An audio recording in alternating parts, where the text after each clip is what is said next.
ahí porque ya estaba profetizado delante del Señor.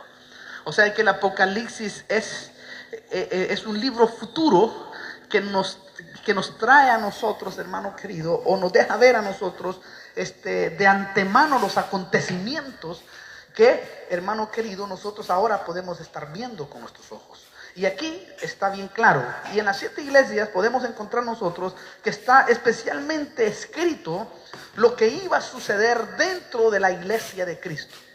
Las cosas que iban a ver y las cosas que nosotros nos íbamos a asombrar de ver, y las cosas que, hermano, van a suceder, incluso las que vienen. Bueno, entramos al tercer tipo de creyente que está dentro de la iglesia de Cristo. Número 3, ¿no? Que es la iglesia de Pérgamo. Ahí vamos a ver esto que es impresionante. Versículo 12 dice así: y escribe al ángel de la iglesia en Pérgamo. Ya hemos dicho que el ángel de la iglesia se refiere al ministro.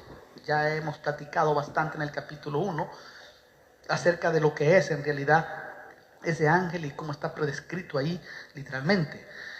Pero si usted nota, acá dice: el que tiene la espada aguda de 2 filos dice esto. Bueno, y sigue la historia ahí. Pero primero tenemos que notar que Pérgamo, también al igual que Éfeso y Esmirna, poseía riqueza y también era un gran centro religioso.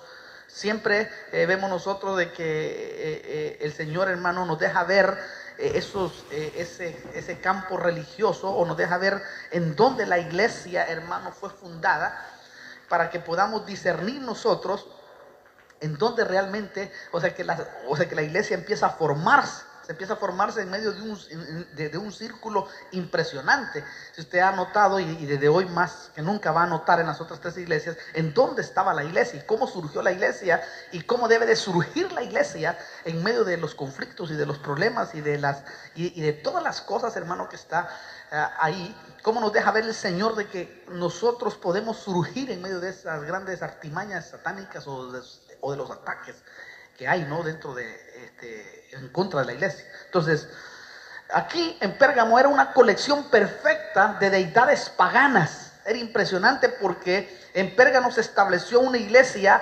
dándonos a entender que el reino de Dios se puede establecer en cualquier ciudad. En cualquier ciudad, hermano, se puede establecer la iglesia de Cristo. Y esa es una de las cosas, por supuesto, fundamentales que debemos de tener en cuenta, porque a veces pensamos nosotros que hay ciudades en donde no se puede establecer la iglesia de Cristo, o rincones, o barrios, o naciones. Hay personas que dicen: no, ahí no se puede usted establecer la iglesia porque existe esto. Y en realidad, hermano, sí se puede, porque la Biblia establece y deja bien claro acá de que en medio de esta ciudad exclusivamente, que vamos a verla más adelante, hermano, se pudo establecer una iglesia y pudo haber un remanente. Claro, por supuesto que la iglesia está más expuesta en gran manera a los ataques satánicos y diabólicos, pero Dios prepara a sus siervos para que puedan ahí predicar la palabra. Claro, en un ambiente así no es fácil ser seguidor fiel de Cristo, téngalo por seguro. No es fácil, pero yo creo que aquellos que en realidad, hermano, aman al Señor y aman su palabra, verdaderamente van a permanecer firmes. ¿Por qué le digo esto? Porque todas las fuerzas diabólicas se levantan en contra de la iglesia o en oposición de la iglesia. El moverse en un ambiente religioso, como por ejemplo moverse en Europa, en España, en Roma, eso es terrible, hermano. Cosas más impresionantes, más en aquel pasado, un pasado reciente, porque no es tanto, ¿verdad? Algunos años atrás, hermano, es terrible establecer una iglesia ahí. Incluso hoy en día, hermano, podemos ver que una iglesia que tenga por lo menos 25 miembros en España, por decir así, es una iglesia que tuviera como 5,000 miembros en una iglesia latinoamericana. Fíjese, porque es tanto lo religioso que se mueve ahí, que es pero espantoso. Nos contaba el pastor que estaba ahí de nuestros ministerios, pero era una cosa impresionante. El tener 12, 15, 20 miembros era, pero hermano, pero cantidad de gente que no pasa en Centroamérica, aunque por supuesto la religiosidad se ha metido, pero poco a poco ha venido el Señor, hermano, destruyendo ese espíritu inmundo religioso a través de la iglesia de Jesucristo. Por eso, a los creyentes como los de Pérgamos, que están en constante oposición, se les alienta diciendo en este versículo 12 que el que tiene la espada de dos filos está como su defensa. ¿Oyó? Mire, esta espada es símbolo de la palabra con la cual podemos vencer toda oposición y cortar toda falsa doctrina. Eso es lo que significa. Y cortar toda falsa doctrina, porque la palabra es uno de los instrumentos más poderosos que puede tener el Hijo de Dios. Si una de las cosas usted debe de anhelar con todo el corazón es, hermano querido, nutrirse con la palabra de Dios. Una de las cosas que va a ser fundamental en el último tiempo, en este tiempo tecnológico que vivimos, es la palabra de Dios. ¿Por qué? Porque el conocimiento ha aumentado a tal grado que el que no conozca realmente puede ser hasta desviado. Porque conocimiento, porque la Biblia lo dice, que y la ciencia aumentará, dijo el Señor, y él lógicamente ahora vemos que la ciencia ha aumentado. Y si la ciencia aumenta, el conocimiento espiritual tiene que aumentar, porque el ataque va a ser pero infernal. Va a ser a un nivel, hermano querido, pero mire, de conocimiento tremendo. Y el que no tenga conocimiento, pues el enemigo puede venir y citarle la palabra del Señor e incluso hasta destruirlo. ¿Cuántas personas, hermano querido, ahora están en falsas doctrinas? ¿Por qué? Porque la secta o lo que sea vino y le citó la palabra de Dios. El brujo, el hechicero usan la Biblia. O el otro que ni siquiera tiene a Dios en la noticia, pero se basan en ciertos sectores de la palabra para poder así de esa manera, hermano querido, distorsionar las verdades. Porque la Biblia establece que en el último tiempo, en 1 Timoteo 4, dice que el Espíritu dice claramente que en el último tiempo vendrán, hermano, espíritus de demonios y doctrinas de demonios que van a pulular, hermano, en toda la tierra. Pero por eso es que a esta iglesia aquí, hermano, dice que él tiene la espada de dos filos y que esa es su defensa.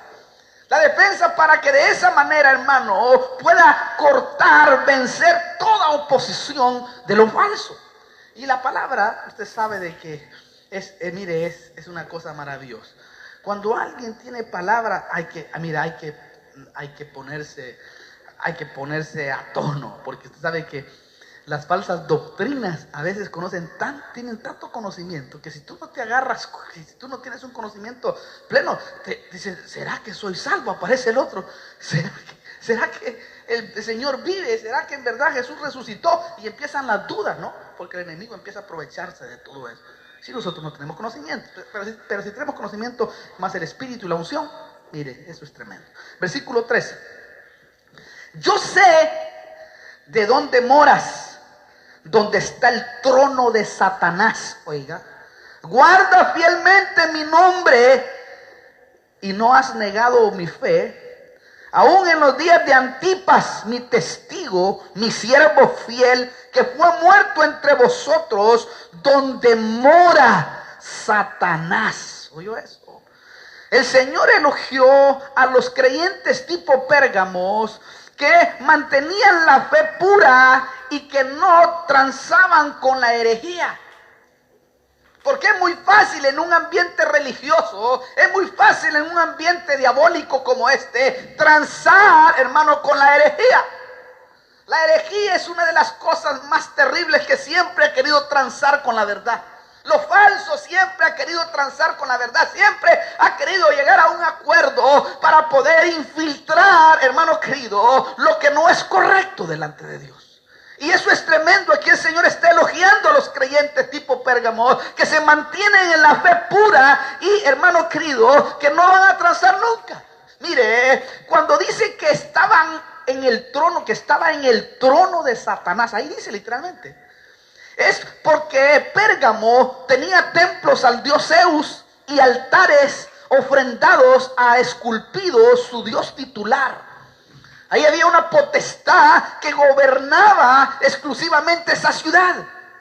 O sea, en ciudades, hermano, grandes, países incluso, hay deidades que están sobre ellos.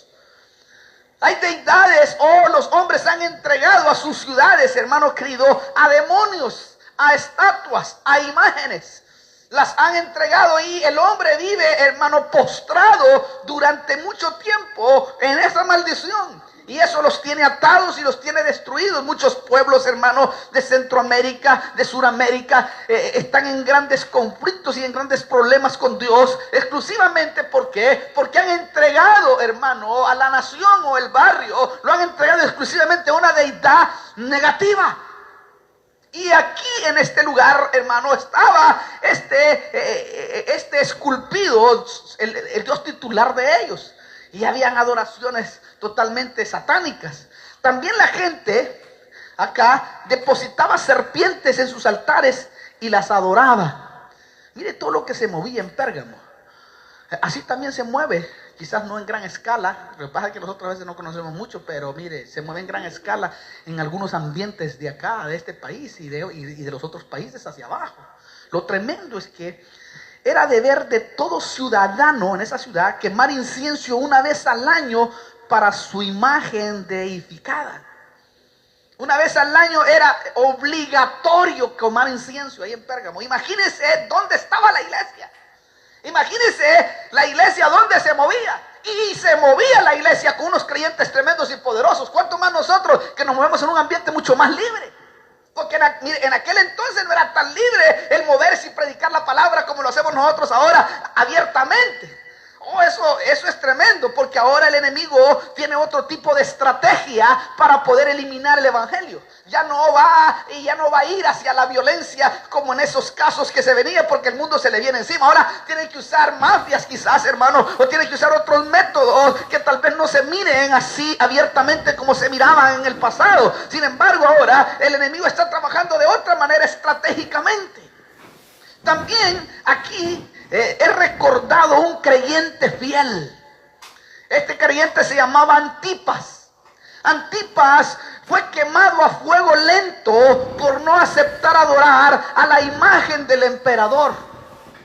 Eso fue impresionante. Cuando usted lee esa historia, usted se da cuenta, porque aquí solo se menciona el nombre, pero no la historia. Mire, Antipas le contestó al oficial romano, porque llegó un oficial romano, que le insistía que adorara a la imagen del emperador. Y le decía: mira, Antipas, venía a adorar a la imagen del emperador. Y Antipas, que era un fiel siervo del Señor, un fiel hombre que había conocido la verdad del evangelio, como Sadrach, Mesach y Abednego, que decían: hermano, nosotros no adoraremos tu estatua, porque adoramos al único Dios verdadero, que es nuestro Padre. Porque a tu Dios adorarás y solamente a Él te postrarás. Este hombre había conocido realmente la palabra del Señor y había, hermano, tenido en su corazón un encuentro verdadero. Pero Antipas le dijo a este hombre, a este oficial: el Rey de Reyes y Señor de Señores es Jesucristo solamente. Por lo tanto, no adoraré a otro Dios, solamente a Jesús. Cuando le dijo eso, hermano, el oficial se enfureció y le rechinaron los dientes y le dijo: Antipas, ¿no sabes que todo el mundo está contra tuya? Antipas, arrepentirte, todo el mundo está en contra tuya. Ese Jesús que tú tienes no es el verdadero Dios. Mira, ¿no te das cuenta que todo el mundo está en contra de ti? Y Antipas respondió: entonces yo, Antipas, reconozco a Jesús como el Señor de señores en contra de todo el mundo. Oiga, qué tremendo, hermano. Qué impresionante, cuando uno oye esas expresiones, hermano querido, de estos tremendos varones de Dios que están plantados verdaderamente en la palabra y que tienen, hermano, una convicción pura, neta, de lo que es el evangelio. Cuando este oficial oyó, hermano querido, que Antipas contestó con esa respuesta contundente, ahí dice la historia: fue metido en un toro de bronce y fue asado lentamente hasta morir, pero nunca jamás negó a Jesucristo, el Hijo de Dios. Oiga, qué tremendo. Mire, hermano, mire qué maldad. En un toro de bronce lo metieron y le dieron fuego, y ahí lo metieron a aquel, y ahí, hermano, eso es impresionante. Ahora, ¿cómo pudo resistir? Porque eso, o sea que después lo pude ver. Al final iba a decir este pedacito, pero usted sabe de que Antipas tuvo que haber sido exaltado. Ya le voy a decir por qué. Porque al vencedor se le dará una fortaleza especial. Vienen los momentos en donde todos los que murieron en las inquisiciones, en los circos romanos, en las catacumbas, que fueron unos estirados, otros asesinados, otros hermanos fueron usados para que las fieras se los comieran, otros fueron enterrados vivos, otros fueron quemados en las plazas, etcétera. La historia registra todos esos acontecimientos. Usted va a alguna librería, usted ahí va a ver, hermano, cómo está registrado lo que sucedió en ese pasado, que lógicamente han cambiado ciertas palabras en decir que a los que eran quemados se les llamaba brujos. Para que quizás tapar un poquito lo que, hermano, la Iglesia Católica Romana hizo esa masacre terrible en esos entonces, allá en los cruzados, que fue algo horroroso y espantoso que sucedió, y que se le puso de que eran brujos los que eran quemados, pero la verdadera historia y lo verdadero es que eran verdaderos creyentes como Antipas, que predicaban el Evangelio de Jesucristo y que estaban, hermano, conscientes de que todas las cosas que se hacían en esos movimientos eran movimientos abominables delante del Señor.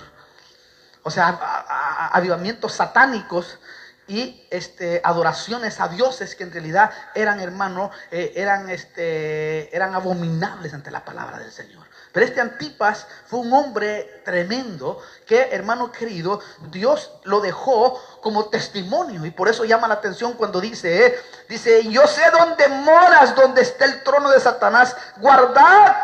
Guardas fielmente mi nombre y no has negado mi fe, aún en los días de Antipas, mi testigo, mi siervo fiel, que fue muerto entre vosotros, donde mora Satanás. ¿Oyó? Antipas fue recordado por el Señor, hermano, como un fiel y tremendo verdadero hijo de Dios. También el verso termina, fue muerto donde mora Satanás. Esto quiere decir que donde se adora o se le rinde culto a otro Dios que no sea Cristo, ahí mora Satanás. Es lo que está diciendo acá. ¿Oyó bien? Repito, el verso termina, fue muerto donde mora Satanás. Y usted sabe que Pérgamo era una ciudad religiosa en todos los aspectos.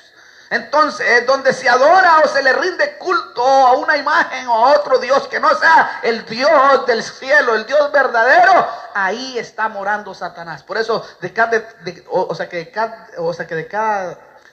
cada estatua, hay un demonio que se mueve. Y por eso es que a veces las estatuas o lloran o aparentemente hay milagros o sanidades. Pero eso es satánico totalmente. Ahora, los cristianos de Pérgamo no se hallan sin falta por esto. ¿Por qué? Porque hay unos miembros que merecen una reprensión dura dentro de la iglesia. Usted sabe, hermano querido, que las iglesias, y para ir redondeando, para que usted vaya entendiendo bien el paquete, en las 7 iglesias que el Señor tomó, los prototipos que el Señor tomó, que hay, siempre hay vencedores y hay otros que no. Hay otros que son parte de la iglesia y que Dios quiere que se limpien y que Dios quiere que se vuelvan otra vuelta para que puedan volver a meterse en lo que Dios quiere, y por eso les exhorta. Y aquí hay una reprimenda tremenda a algunos que son parte de este tipo de iglesia. Verso 14.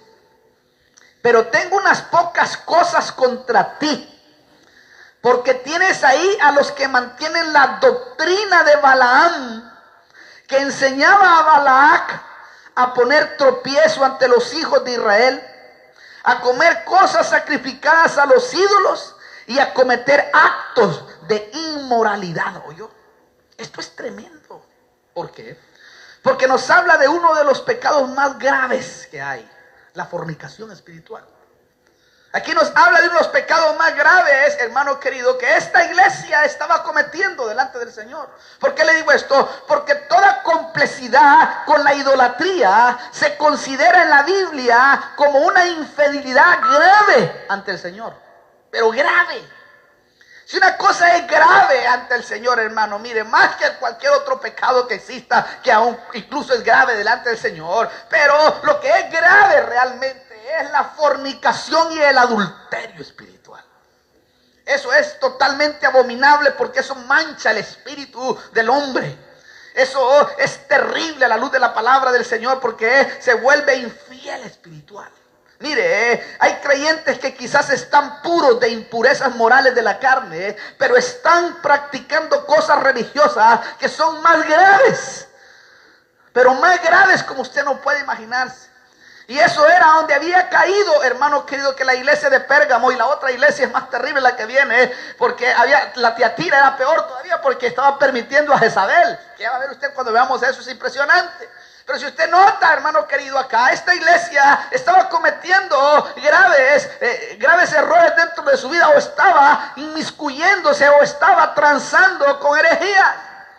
Qué triste será la condición, hermano, de iglesias que están permitiendo cosas desagradables dentro de la presencia de Dios del cielo, como la idolatría. O, hermano, están permitiendo cosas tradicionales que vienen, hermano, o están introduciendo tradiciones de hombres que realmente violan la palabra del Señor, porque no han visto el trasfondo histórico quizás de lo que esa situación o de dónde vino esa situación. Y eso ha hecho que la iglesia se contamine, hermano querido, y fornique y adultere espiritualmente.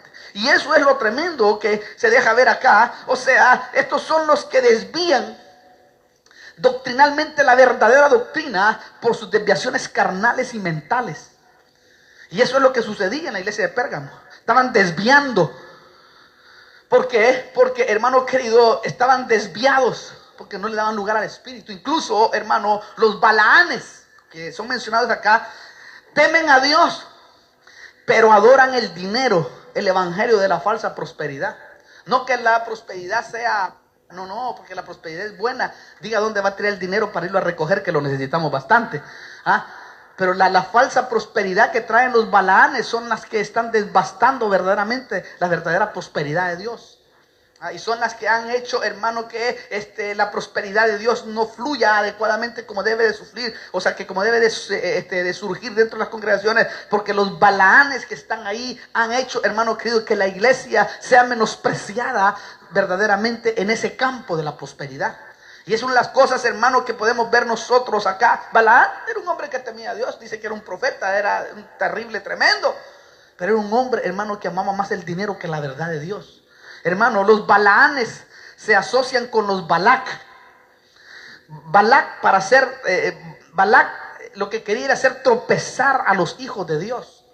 Y Balac significa desbastar. Es tipo de un espíritu que quiere quitar la bendición que Dios ya ha declarado sobre el pueblo de Dios. Y eso es lo que quería hacer. Yo te pago, dice, para que hagas que el pueblo peque. Hagas que el pueblo vaya y rinda culto a otros dioses y fornique y adultere. Mire qué tremendo. Y eso es lo que hacía Balac. Y eso es lo que permitía Balaán, hermano. Y por eso era que el juicio de Dios caía sobre el pueblo. Porque los inducían incluso a mezclarse entre lo pagano con lo divino. O sea, entre una mujer pagana con un hombre, hermano, que amaba a Dios.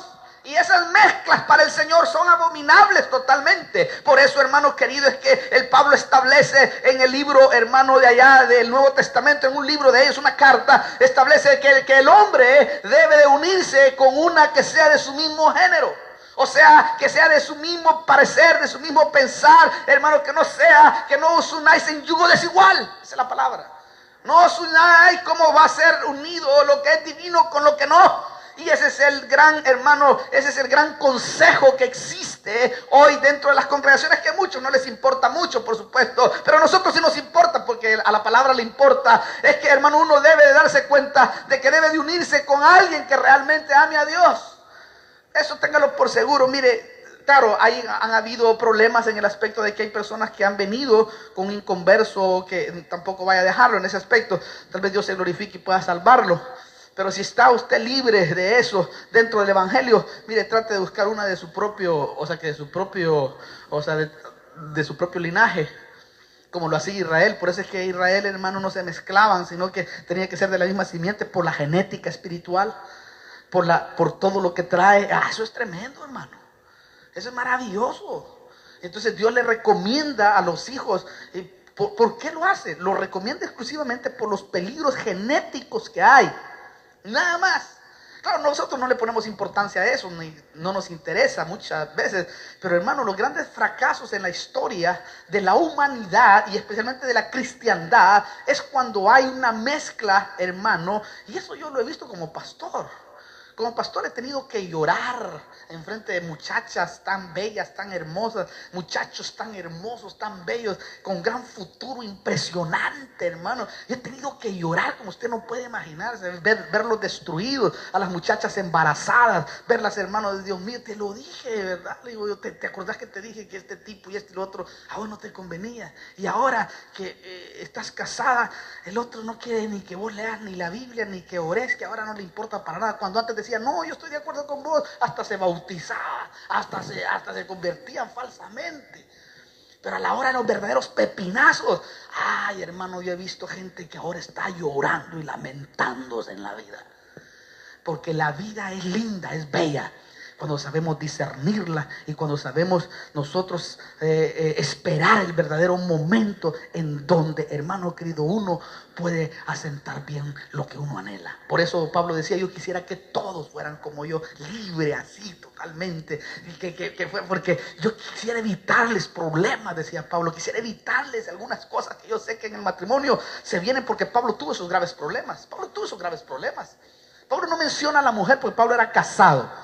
Eso lo sé perfectamente por revelación y por la palabra.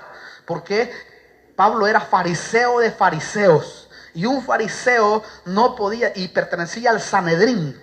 Y uno que pertenecía al Sanedrín no podía ser, hermano querido, un soltero. Tenía que ser casado. Quiere decir que la señora, a saber si la ahorcó, la metió en un hoyo, no sé dónde la metió. O qué sé yo, no sé qué pasó. Pero algo pasó. Pero él es un hombre que, hermano querido, quizás tuvo una mujer de esas medio 45 explosivo. Terrible. A saber qué sucedió. Allá le vamos a preguntar qué sucedió con tu mujer. ¿Se salvó o no se salvó? O también hay maridos que son una desgracia, hermano. Eso sí también le cuento. Palabras, bien, ya ve. Ay, son una desgracia. Eso sí, ténganlo por seguro. Entonces, yo creo firmemente, hermano, que nosotros debemos de cuidar eso. Debemos de cuidar eso. Y a nuestros hijos podemos tratar porque ya como ya están grandes, es más difícil. Pero yo sí, siempre que hablo individualmente con uno, digo, mira, cuidado, men. O a las muchachas, que son las que están más en peligro, porque las muchachas están más en peligro que los hombres. Pero la muchacha, tened cuidado con esto, mira, aunque el otro sea lo que sea, pero que ame al Señor y que es una cosa, tienes que fijarte en eso. Y que esté convertido realmente, que esté convertida realmente, porque eso te va a ayudar a vos en el futuro. Quizás cuando yo no esté y que ya no tengas la comida que ahora yo te puedo dar, quizás el día de mañana vayas a tener esos conflictos y vaya a ser una desgracia tu vida. Y tus hijos vayan a hacer una mezcla terrible. Eso sí yo se lo recomiendo, porque yo sé realmente, hermano, principios de la palabra. Sé principios que hay ahí, que el Señor nos manda a nosotros como padres, que cuidemos en nuestros hijos. Que cuidemos en nuestros hijos. Yo, si unas cosas anhelo con todo mi corazón, es que mis hijos puedan casarse con alguien que ame al Señor. Porque sé que eso les va a prevenir cientos de miles de problemas. Téngalo por seguro, cientos de miles de problemas. O sea, por lo menos uno acorta un sinfín de problemas. Acorta su sinfín de problemas. Porque por lo menos estas personas, por lo menos en sus problemas, en sus dificultades, en sus agarrones y en lo que sea, pueden arrodillarse y llorar juntos y pedirle a Dios perdón y seguir adelante peleando la batalla. ¿O no? ¿No crees que es rico que vos estés con tu mujer y que en los momentos esos, en los momentos difíciles? Imagínense los momentos difíciles, en los momentos en donde estás por partir un ser querido, o estás por, hermano, un problema que tú sabes de que es un problema que hay que pedir la mano de Dios para que te sustente, para que te erre. Imagínense que está un impío o una impía y que no quiere a Dios en su noticia. Ay, quédate con tu Dios, se muere más rápido el otro. En cambio, cuando hay dos, donde están dos congregados en mi nombre, ¿qué dice la Biblia? Allí estoy yo. Aunque los otros se agarren del pelo después, pero por lo menos saben que aman a Jesucristo, el Hijo de Dios. Y que eso es poderoso. Cuando Israel se volvía otro Dios y entraba otro Dios, la Biblia establece y dice que cuando ellos se apartaban y los juicios venían sobre ellos, hermano, porque eran tercos, porque eran burros, porque, hermano querido, se desviaban fácilmente. Dice la palabra del Señor que llegaba un momento que se humillaban, se agarraban, hermano querido, una comunión con Dios, y la presencia de Dios caía de tal grado que los auxiliaba. ¿Cuánto más en un hogar que ama al Señor, hermano, no lo va a auxiliar el Señor? Si aquellos eran, mire, hacían cosas abominables verdaderamente, pero como amaban a Dios, y le decían a otro, mira, estamos en desgracia, te querés unir, venite, pongámonos. Sí, porque nosotros hemos entendido, tenemos la palabra aquí en nuestro corazón, tenemos metido al Dios verdadero. Y dice que se humillaban, hermano, y se metían y empezaban a buscar al... ¡Ay, hermano! ¿Qué más fortaleza quiere tener uno? ¿Qué más fortaleza tiene uno? Aunque quizás no te lleves muy bien con la señora o con el Señor, hermano querido, tú sabes plenamente que esa mujer, que ese hombre ama a Jesucristo, el Hijo de Dios, y que los dos arrodillados delante de la presencia desde el cielo en un espíritu de humillación, Dios se glorifica. Eso téngalo por seguro que es así, mi hermano. Por eso es que Pablo decía, tengan cuidado, tengan cuidado, tengan cuidado. Por lo menos, aunque usted quizás no lo va a poder evitar, pero por lo menos estórbelos. Y si no, trate de ganar a las novias o a los novios para que vengan a Jesucristo y puedan ahí, hermano, asegurar la verdadera posición que la palabra traza acá. Versículo 15. Así tú también tienes, le dice, algunos que de la misma manera mantienen la doctrina de los nicolaitas. ¿Oyó? También estaban algunos discípulos de los nicolaitas. O sea, los que tenían una mente carnal y libertina abiertamente. Nada consideraban inmoral. La doctrina de los nicolaitas era que nada consideraban inmoral. Era terrible, hermano querido, y eso se había introducido realmente dentro de la iglesia de Pérgamo. Y el Dios del cielo tuvo que decirle, ahí también está uno de esos. Cuidado, le dijo, cuidado. Verso 16. Por tanto, arrepiéntete, si no, vendré a ti. Oiga, pero esto es impresionante. Y pelearé contra ellos con la espada de mi boca. ¿Oyó esto, hermano? El Señor invita a toda la iglesia a arrepentirse, aunque solo se amenaza a los culpables. ¿Oyó eso? Aquí el Señor dice, disciplínalos, porque si no yo vendré con un castigo mucho mayor y cumpliré mi palabra, porque quiero defenderte. Mire qué tremendo. Mire cómo hasta dónde el Señor defiende. Y más, verso 17. El que tiene oído, oiga lo que el Espíritu dice a las iglesias. Al vencedor le daré del maná escondido, y le daré una piedrecita blanca, y grabada en la piedrecita un nombre nuevo, el cual nadie conoce sino aquel que lo recibe. ¿Oyó esto? ¿Notó? A los que triunfen sobre las seducciones paganas y a los que se nieguen a ceder a las desviaciones doctrinales. Quiere decir esto. Primero, le daré del maná escondido. ¿Oyó? Esto es precioso. Le daré del maná escondido. ¿Usted se acuerda, hermano, cuando caía el maná allá en Israel? Que Israel cruzó el desierto y el alimento de ellos era el maná que descendía del cielo. El maná, hermano, lo sostuvo a ellos por 40 años. Imagínese usted, hermano. Todas las mañanas el maná. Eso es Cristo cuidando a su iglesia. Eso es Cristo manteniendo nada más dentro de la rebeldía del hombre, manteniendo a las personas. Usted sabe, hermano, que en el desierto era una mantención, pero no era una mantención saciable. Pero Dios mantenía por su misericordia, porque dice que la Biblia sale sobre los buenos y sobre los malos. Los mantenía,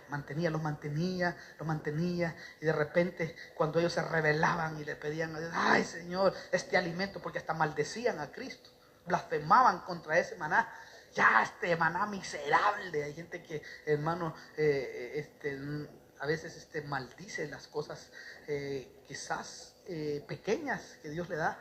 Pero es tremendo eso, porque estos dicen que maldecían el maná y hermano, la rebeldía los hizo morir en el desierto.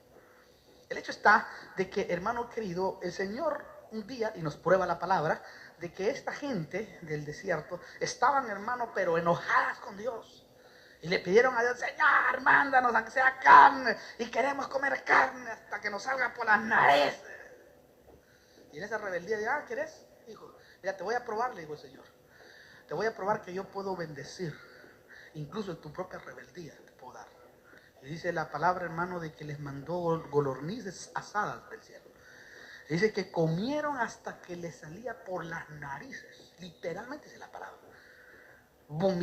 Hermano, vomitaban la carne. Ya ves, dijo el Señor. Pero solamente, y siguió el maná siguió. Entonces el Señor quería que su maná, este maná, que es Cristo, dice: yo soy el maná, el que descendía del cielo, yo soy el pan que descendía del cielo. Ese pan era un sostenimiento nada más, mientras ellos eran liberados de la mente para poder entrar a Canaán. El pan de la liberación es para los hijos, no para los perrillos. Usted sabe qué tremendo eso cuando el Señor le dice a aquella mujer: no, el pan, el maná es para los hijos, no para los perros. En pocas palabras está diciendo: tú eres un perro y yo no puedo darte este pan. Qué tremendo que el Señor le diga, hermano, a uno así. Pero aquella mujer, hermano, que creía tanto en el Señor, que dijo: aún de las migajas que caen aún los perritos se alimentan de las migajas que caen debajo de la mesa de su dueño. Y yo quiero, cuando el Señor vio eso, hermano, de aquella mujer se humilló delante del Señor. Bueno, usted sabe la historia, Dios se glorificó. Pero lo que le quiero transmitir acá, es que ese maná, hermano, era Cristo, que estaba el Señor, y aquí va mucho más elevado ya. Porque este maná en este desierto era para que ellos se prepararan para entrar a otra dimensión de bendición. Solo que el entrar a la otra dimensión de bendición, y esto tiene que tenerlo bien claro usted, y lo tengo que tener bien claro yo y la iglesia de Cristo. Dios nos sostiene. ¿A cuánto nos sostiene Dios? Amén. Por eso usted no se ha muerto todavía. Si no usted ya hubiera pataleado ya ratos. Usted tiene maná. Todos tenemos maná. Podemos comer. Pero lo que Dios quiere es que ahora darnos de este maná espiritual para que podamos entrar a otra dimensión espiritual. Que en aquel entonces era darte el maná para preparar, liberar tu mente para que ahora vayas a poseer la tierra. Pero poseer la tierra, y aquí está el punto, poseer la tierra, esa bendición que es la vida abundante, pues tenemos vida, maná. La vida abundante es el maná del cielo, que es lo que trae la otra bendición, o mejor dicho, lo que nos prepara para entrar a otra bendición mucho mayor. Tienes que esforzarte, tienes que pelear la batalla, tienes que honrar a Dios, tienes que agarrar las armas y ahora trabajar y pelear, capacitarte para entrar a tomar la tierra. La tierra no se va a tomar, la bendición no se va a tomar si usted solamente está esperando nada más algo. Usted va a tomar, claro, usted la bendición ya la tiene, la herencia ya está. La herencia está. El punto es cómo yo voy a hacer para poder que esa herencia se dé en mi vida. Tengo que enfrentarme primero con Cristo. ¿Eres de los nuestros o de nuestros enemigos? No, soy de los tuyos. Yo voy a ir delante de ti. Ok. ¡Pum! Va adelante. Ya es el primer encuentro con Cristo. Pero con un Cristo ya diferente. Un Cristo resucitado. Que es el tipo, ¿no? Que está viendo ahí. Ok, yo iré adelante. Bueno, vamos, pero vas a ir a pelear. Centímetro a centímetro. Ahora tenés que pensar cómo van a ser derrotados los enemigos dentro de esta bendición, porque ahora la bendición que viene es tan grande, pero vas a tener que esforzarte un poco. Esfuérzate y sé valiente, y yo estaré contigo donde quiera que tú vayas. Si usted no tiene un esfuerzo personal hermano, ¿va a seguir con el maná? Claro que sí. Claro, eso es parte de la vida. Lógico, si Dios está ahí. ¿Quieres volverte al desierto? Vuélvete. Media tribu Manasés, si no queremos Canaán porque hay que ir a pelear. Porque ahí hay que ir a tomar la tierra, porque ahí hay que esforzarse, ahí hay que ir al culto, ahí hay que ir a hacer esto, ahí hay que hacer, no, mejor me regreso. Está bien, le dijo, ¿usted ve que el Señor no metió a la media tribu y lo metió ahí? No lo metió así a la fuerza. No, mi hermano, no. Le dijo, ¿quieres quedarte? Con todo gusto. Venite, dice que se regresó. Ellos vieron la tierra, vieron los manjares, se regresaron. Y siguieron viviendo ahí, hermano, en el desierto toda su vida. Pero una media tribu de Manasés dijo, no, nosotros sí queremos pelear, nosotros sí queremos tomar, nosotros queremos ver tu mano poderosa, nosotros sí queremos ver la bendición, quiero ver la bendición. Y cuando tú te atreves a decir, no, yo quiero ver la bendición, entonces, ¿qué vas a hacer para la obra de Dios? ¿Qué vas a hacer? ¿En qué te vas a esforzar? No, pero es que ya, si toca así ya no vale. Ahí está el pepinazo. Nosotros queremos que Dios obre, queremos que Dios nos sane, queremos que Dios nos libere, queremos que Dios haga algo, queremos que Dios prospere nuestro negocio, nuestro trabajo, nuestra empresa. Queremos que Dios, hermanos queridos, se multiplique en nuestra vida, pero nosotros no estamos haciendo absolutamente nada porque la obra de Dios pueda avanzar dentro de ese campo. Nosotros no estamos queriendo pelear la batalla, no tenemos las fuerzas para decir, voy a ir pues a donde hay que ir, porque ahí sí se necesita fuerza, ahí sí se necesita de tu capacidad, ahí se necesita de tu mentalidad, ahí se necesita de tu don, ahí se necesita de tu talento, ahí se necesita de lo que Dios te ha dado a ti. ¿Cree usted que la posición que algunos tenemos en el mundo entero, que predicamos el evangelio con gran enorme privilegio, que muchos de nosotros ni siquiera lo merecemos, usted cree que se ha logrado, hermano querido, solo por poner la boca así y estar pensando que venga la bendición, la sabiduría, la revelación? No, hermano querido, no es así. Es cuestión de buscar, es cuestión de entregarse, es cuestión de darse, pero eso lleva, hermano querido, en la vida de uno lleva tiempo, lleva esfuerzo, lleva lágrimas, lleva muchas cosas, hermano querido, pero eso es lo tremendo que, hermano, que le sucede a aquellos que quieren realmente una Canaán. Los que quieren Canaán realmente ahora tienen que sacar la espada e ir a pelear, e ir a tomar, e ir a buscar aquello que ahora le pertenece. No vaya a pensar usted, hermano querido, hoy pensaba yo tremendamente, decía, qué tremendo, qué impresionante, pensaba yo con la Helen, decía, qué bárbaro, nosotros nos esforzamos por esto y esto, por algunos hermanos en este aspecto, en donde oramos, en donde intercedemos, en donde estamos presentes, estamos atentos en cualquier circunstancia que sea difícil, dura, pero sin embargo ellos no quieren poner nada de su, hermano, de su voluntad para poder salir de aquello. No quieren realmente, o sea, que la ayuda está, pero ¿por qué no sale fulano? ¿Por qué no sale sultano? Porque la persona realmente no acepta, no es la palabra, sino no toma la palabra. El decir, bueno, pues, ¿qué es lo que hay que hacer? Esforzarte un poquito, hace esto, mira, procurar entregarte en esta fase y vas a ver. No hay eso. En Canaán sucede eso. En Canaán es así. En Canaán se pelea la buena batalla de la fe, se echa mano de la vida. Por eso es que los cristianos tipo Canaán son diferentes a los cristianos tipo desierto. Si usted compara la mentalidad de uno de Canaán a uno del desierto, es pero súper diferente. Pareciera que fuera otro evangelio, pero no es que sea otro evangelio, sino que aquí, claro, usted no mira las peleas y las luchas no, usted no mira eso, porque los de Canaán nunca mostrarán eso, porque ellos están ya programados para pelear la buena batalla e ir a tomar la tierra. Entonces ahí es donde está la diferencia de los creyentes de esa clase, de ese tipo. A estos creyentes de Canaán, a los antipas, a esto dice, le daré del maná escondido.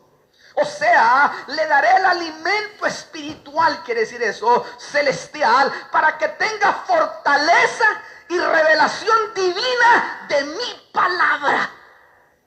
Eso es. Le daré, el maná es para tener fortaleza espiritual.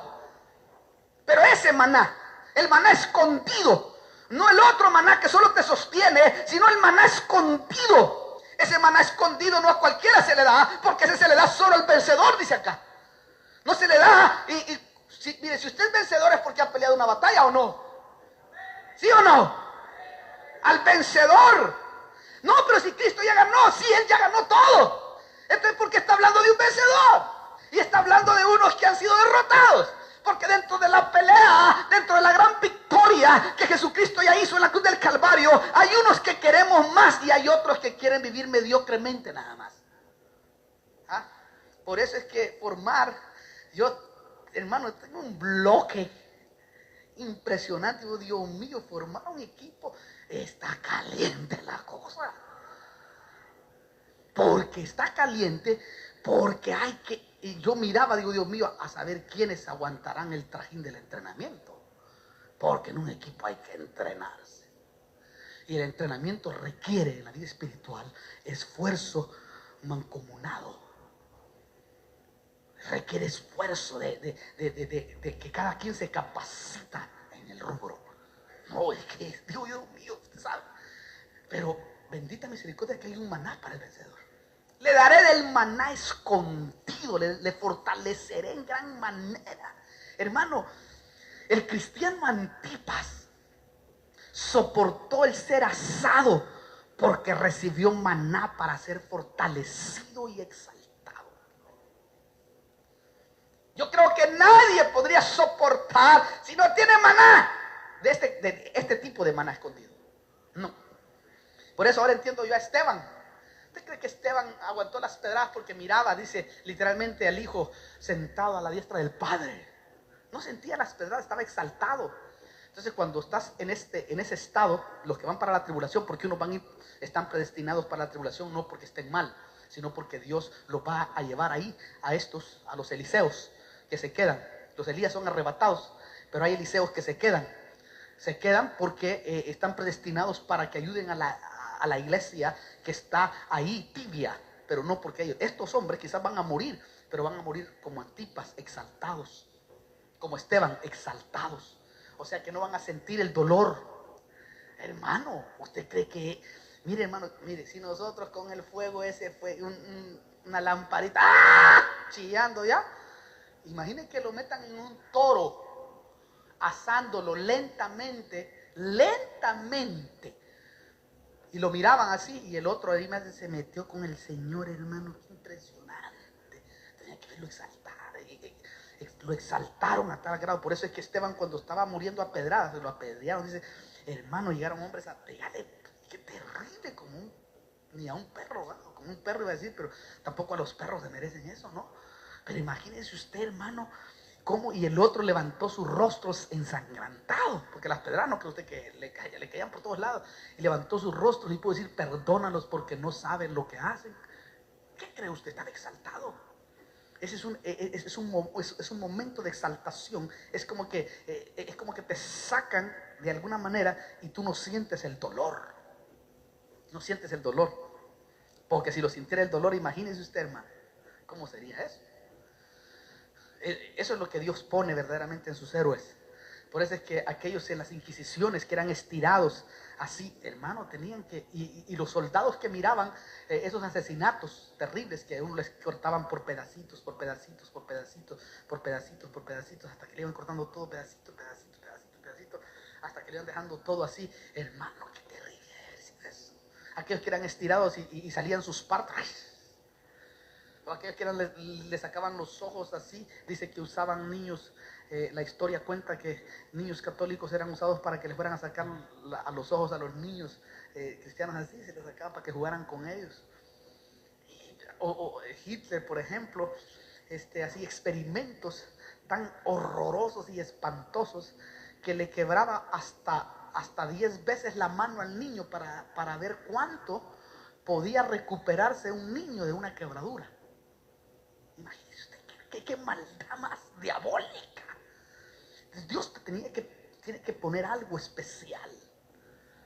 Tiene que poner algo especial, porque innegablemente cuando miraban eso, los soldados, dice, cuenta la historia en los libros, que está escrito en los libros. Estoy contando lo que yo he leído, está escrito, y que es verdades tremendas. Contaba, la historia cuenta de que los soldados que miraban, ¿verdad? Como estos cristianos, hermano, con sus ojos, con sus sonrisas, y que miraban al cielo, decían, qué tremendo. Se convertían ahí y decían, bueno, ¿qué sienten ustedes? Que no sienten nada. Y ahí les testificaban de Cristo, y algunos de ellos se arrepentían en el instante. Soldados eran arrepentidos. Pero contaba algunos de los testimonios que hay dentro de las catacumbas. Contaba que el Señor, hermano, hacía, fíjese qué tremendo, se les aparecía un ángel antes de ahí y les decía, vayan, sigan adelante, porque el Señor está con ustedes. El Señor los fortalecerá. No nieguen a Jesús. Habían apariciones impresionantes para que ellos pudieran ser fortalecidos. Y así, hermano, era una cosa, pero fabulosa. Entonces, Antipas soportó el ser asado porque recibió del maná, de la comida espiritual para ser fortalecido. En otras palabras, el maná Cristo tendrá más comunión plena con nosotros, porque el maná es Cristo. Quiere decir que tendrá más comunión plena para tener un mejor conocimiento más perfecto de lo que es el Altísimo. Para que tengamos un conocimiento más perfecto de lo que es el Altísimo. El maná escondido te hace ver a ti y te hace experimentar lo que es las facetas de Dios. Porque el maná es tipo de la palabra. Cristo es la palabra, el verbo. El que tiene comunión contigo va a tener una comunión más plena contigo, dice. Hermano, esa es la gran diferencia. Nosotros queremos ser cristianos con grandes bendiciones. Tenemos que experimentar eso. También al que salga vencedor, dice acá, le daré, versículo 17, le daré una piedrecita blanca y grabado en la piedrecita un nombre nuevo, el cual nadie conoce sino aquel que lo recibe. La novia tendrá un nombre en código personal. ¿Vio eso? Tendrá un nombre en código personal. Hoy solo es un apodo el que tiene usted. Quizás se llama Juan, Franklin, Hermógenes, Timón, qué sé yo. Ese es un apodo, pero va a haber un nombre en código. Es un código entre tú y Dios. Mire, esto es como el ministerio de Cristo en sus salidas. Usted sabe que el Señor salió, en sus salidas, salió desde la eternidad pasada. En la eternidad pasada tomó nombres del Señor, muchos nombres. O sea, Cristo para cada misión usaba un nombre. Para cada misión usaba un nombre. Pues o sea que no usaba el nombre el que va a tener en el futuro, o el que ya tiene, solo que nadie lo sabe, sino solo él. Él usaba nombres así como nosotros. En estas misiones que, hermano, Dios tiene, toma y te pone un nombre para que tenga una identidad contigo. Pero viene un momento en donde va a haber un nombre en código personal que va a ser, hermano, el que va a tener relación solo contigo. Es un misterio. Por ejemplo, Cristo en sus misiones usó el nombre de Melquisedec, sacerdote, rey de Salem, sacerdote para siempre. Usaba el nombre de Elohim, el primero, ¿no? Elohim, Dios creador, el que fue cuando ocurrió todas las cosas. Dice que nada de lo que está acá fue hecho sino por Jesucristo, lo invisible y lo visible. Él fue el creador. Luego tomó como ángel, dice que era el ángel de Jehová, el que se manifestaba. Luego como capitán de los ejércitos de Jehová. Luego como Emmanuel, Dios con nosotros. Cuando apareció Emmanuel, Dios con nosotros. Después tomó Jesús para salvar a la humanidad, que significa Salvador. Luego tomó Jesucristo, que significa Señor, para tratar en la dimensión del maná escondido. Y luego León de la tribu de Judá, ¿no? Para poder reinar a las naciones, etcétera.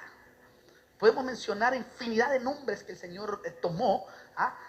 Lo va a ver en la Biblia, pero la infinidad de nombres que el Señor tomaba. Para cada misión tomaba un nombre. Entonces el nombre que tenemos nosotros es un apodo nada más. Aparte, y esto es tremendo, el Señor tiene un nombre que nadie conoce. Que la Biblia lo dice. Ese se lo voy a leer, aunque cuando lleguemos al capítulo 19 lo vamos a ver, pero será a saber cuándo. Verso 12, pero lo voy a leer ahorita. Dice 19:12. Sus ojos son una llama de fuego y sobre su cabeza hay muchas diademas. Y él tiene un nombre escrito que nadie conoce sino Él. ¿Oyó? No será, hermano, yo me pongo a pensar, no será este nombre al cual los demonios tiemblan aunque no lo conocen. Yo creo que este es el nombre al que los demonios tiemblan, porque usted echa demonios en el nombre de Jesús. ¿Cuál nombre? Es el misterio. Usted no echa en el nombre de Jesús, no, en el nombre de Jesús. O sea que los demonios le tiemblan a eso. ¿Cómo será eso, hermano? ¿Cómo será esa presencia de solo mencionar el nombre de Jesús? ¿Qué poder no transmite eso que los demonios cuando oyen, hermano, el nombre de Jesús en su dimensión? Será, empiezan a... hermanos, se salen de los cuerpos. Porque ese nombre es un nombre, el nombre nuevo que el Señor va a tener. Mire, hermano, qué tremendo, es un misterio, es impresionante que el Señor no lo revela, sino hasta ver si lo va a revelar en el futuro. Pero aquí dice la Biblia que el nombre nuestro no va a ser revelado a nadie. Quiere decir que te van a cambiar el nombre que tienes, porque tu nombre está siendo purificado. Este nombre que te está siendo purificado para luego darte el verdadero nombre. Cuando tú te convertiste a Cristo, ahí te sellaron con el nuevo nombre. Porque tu nombre, el nombre tiene que ver mucho. No sé cómo le van a poner a usted el día de mañana. Quizás le van a poner un nombre que tenga que ver como un rey de 5 naciones, de 10 naciones, un rey de mundos. Porque tu nombre tiene que significar lo que vas a hacer eternamente. Como Cristo Señor, ¿no? Del universo. El Dios altísimo. El Dios inalcanzable. Luz inalcanzable. Y en verdad es inalcanzable. Todos los nombres que tomó el Señor tenían un significado específico. Por eso es que el Señor en el Antiguo Testamento le cambiaba el nombre a sus hijos. A Abraham, ¿no? A Jacob, incluso hasta la mujer de Abraham. Le cambiaron el nombre porque eso iba a repercutir. Un día hablamos de cómo purificar el nombre, de cómo Dios purifica el nombre. Es muy maravilloso ese cassette, porque le abre uno el entendimiento, ¿no? De lo que, cómo viene Dios cambiándole el nombre a sus hijos, purificando el nombre, de vasija en vasija, de vasija como José, de vasija en vasija, hasta que tu nombre llega a tomar el verdadero nombre que Dios quiere en el universo. Dios te va a dar el nombre que vas a tener. No sé cómo se llamará usted, hermano. A saber cómo le pondrán, ¿no? Saber qué rey va a tener. Qué maravilla, hermano. En donde todo eso se va a significar. Por eso usted sabe que los nombres tienen que ver mucho. En tu personalidad tienen que ver mucho. Increíblemente tienen que ver mucho. Averigüe mire, averigüe cómo se llama usted. ¿Cómo se llama? No sé si le olvidó. Pero averigüe cómo se llama. ¿Verdad? Y vaya a ver el significado de su nombre y después mire su vida. Y me va a decir usted si no tenemos la razón. Vaya. Y si hay algo negativo, mire, renúncielo en el nombre de Jesús. Porque a veces fue entregado a deidades. Y eso muchas veces tiene atado a mucha gente. Porque muchos fueron nacidos y fueron entregados a deidades, a imágenes. Y eso los tiene hundidos y postrados. Ay, pero usted mire como que 2 y 2 fueran 4, hermano. Lo que estoy diciendo. Vaya y mírelo. Y después me cuenta usted. Y después mira usted. Porque no es casualidad que el Señor le cambiara los nombres a todos. No. Ahí está en la Biblia. Ahí está en la Biblia. Yo sé que el Señor me ha cambiado el nombre a mí. Ya. Solo que ahora no sé. Sé que hay un cambio de nombre. Lo sé muy bien. Bueno. Ahora, Pérgamo. 2 minutos. Pérgamo significa ciudadela. Matrimonio significa. Tiene relación. Lo precioso es que ciudadela, vamos a tomarlo porque encaja.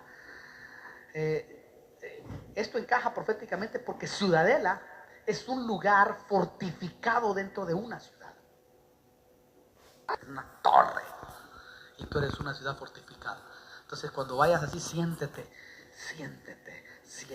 y lleva fortaleza, porque tú eres un hombre de fortaleza. Y introduce la fortaleza, porque Dios, hermano, se glorifica de esa manera. Tú eres una ciudad fortificada. Recuérdalo, tú eres una ciudad fortificada dentro del mundo pagano, dentro del mundo en donde está el diablo con todo su trono y su morada. Pero nosotros somos esa ciudad en donde muchos vendrán. Por eso es que es el tipo de la ciudad de refugio. Es el tipo de la ciudad de refugio. Dice, cuando el homicida es atacado por el vengador. El homicida representa al creyente. Cuando el homicida es atacado y sale de la ciudad, y huye, si el homicida lo alcanza, puede matarlo fuera de la ciudad. Pero si el homicida